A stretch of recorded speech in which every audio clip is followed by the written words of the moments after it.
The Little Rockers. Bruce and Tio had always been huge fans of music. They loved listening to all kinds of genres, from pop to rock to classical, but their favorite kind of music was rock and roll. They loved the energy and excitement of the music, and they dreamed of one day starting their own rock band. One day, Bruce and Tio decided that it was time to turn their dream into a reality. They went to their dad and asked him to help them start a rock band. Their dad was hesitant at first, but he saw the passion in their eyes and agreed to help them out. The first thing they needed to do was pick instruments to play. Bruce decided to play the guitar, while Tio chose to play the drums. Their dad helped them pick out the perfect instruments and even gave them a few lessons to get them started. Once they had their instruments, they needed to come up with a band name. After hours of brainstorming, they finally settled on the Little Rockers. It was the perfect name for their band, as they were both little and loved rock music. Next, they needed to start practicing.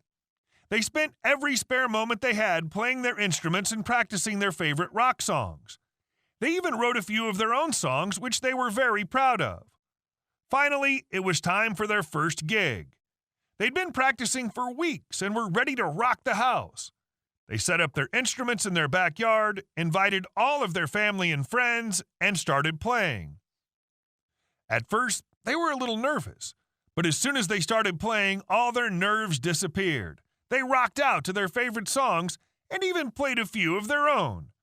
Their family and friends cheered them on, and they felt like real rock stars. From that day on, the Little Rockers were in high demand. They played at birthday parties, school events, and even local music festivals. They became known as the youngest and coolest rock band in town.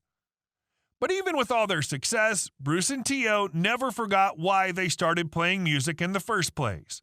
They loved the way it made them feel, and they loved sharing that feeling with others. Years went by, and Bruce and Tio continued to play music together. They became more skilled on their instruments and even started writing their own albums. But no matter how big they got, they always stayed true to their love of rock and roll. And as they looked back on their journey, they knew that starting the Little Rockers was the best decision they ever made. They had created something special, something that brought joy to others and helped them express themselves through music. And that was a feeling that they would always cherish.